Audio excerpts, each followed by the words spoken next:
আসসালামু আলাইকুম বন্ধুরা। আজ আমরা চেষ্টা করব মাটির নিচে একটা মোটর পড়েছিল, তো মোটরটি ঠিক করার চেষ্টা করব, দেখি পারি কিনা। তো দেখুন কি পরিমাণ মোটরের মধ্যে মাটি ঢুকেছিল, যার জন্য দেখেন মরিচা পড়ে গেছে, ভিতরে ময়লা আবর্জনা জমে গেছে, সব জায়গায় জন পড়ে গেছে। তো আমরা এটা কিভাবে ঠিক করব চলুন দেখে নিই।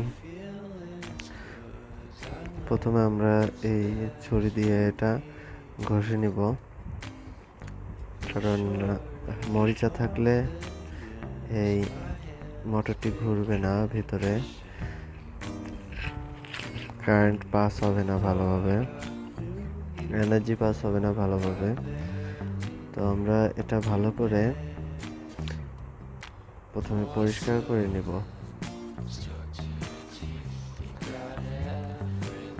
তারপর আমরা পানি দিয়ে ধুয়ে নিব। তো ভাবছেন পানি দিয়ে ধোয়ার পরে কি এটা ভালো থাকবে কি না? তো মোটরে কোনো কিছুই সমস্যা হবে না যদি পানি দিয়ে ধুয়ে নেওয়ার পর আপনি ভালো করে শুকায় নেন। তো শুকায় নেওয়ার পরে আপনার মোটর ঠিকঠাকভাবে চলবে কোনো সমস্যা ছাড়াই। তবে ভালোভাবে লাগাইতে হবে মোটরের পার্টসগুলো। তো আমরা এখন রোদে শুকাইতে দেব। রোদে শুকাইতে দেওয়ার পর এটা দেখব কিছুক্ষণের মধ্যে এটা শুকিয়ে যাবে, কিন্তু ভেতরে পানি থাকবে। তো আমরা কি করব, দেশলাইটের আলো দিয়ে আমরা দেশলাইটের আগুন দিয়ে এটাকে শুকিয়ে নেব ভালোভাবে। তো আমরা এখন এটার কাঠামোটাকে পরিষ্কার করে নিচ্ছি। সকল জায়গায় বালি মাটি ঢুকে এটা ভরে গেছে, এটা আমরা এখন ঠিক করে নিচ্ছি।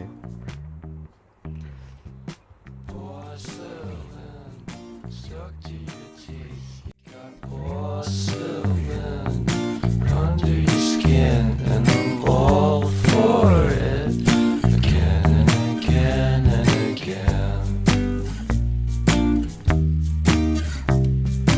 For someone you don't even know what you could have done.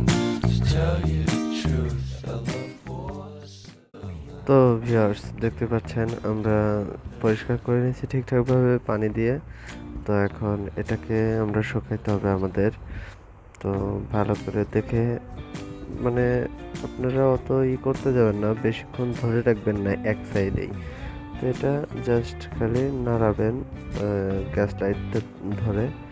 তো আপনি নাড়িয়ে নাড়িয়ে এটা শুকাই নেবেন। তারপর আপনি একটু তেল তেল জাতীয় তেল দিয়ে আপনি এটাকে একটু পিচ্ছিল করে নিতে হবে। এটাকে পিচ্ছিল করে নেওয়ার পর এটার ভিতরে যাবে এবং কি হবে, মানে ঘোরার সময় অত জন জন যে পড়েছিল ওটা অতটা বোঝা যাবে না, ওটা পিচ্ছিল হয়ে যাবে। তো এখন আমাদের পার্টসগুলো লাগানো হয়ে গেলেই আমরা এটাকে আবার টেস্ট করব যে চলে কিনা। আশা করি চলবে।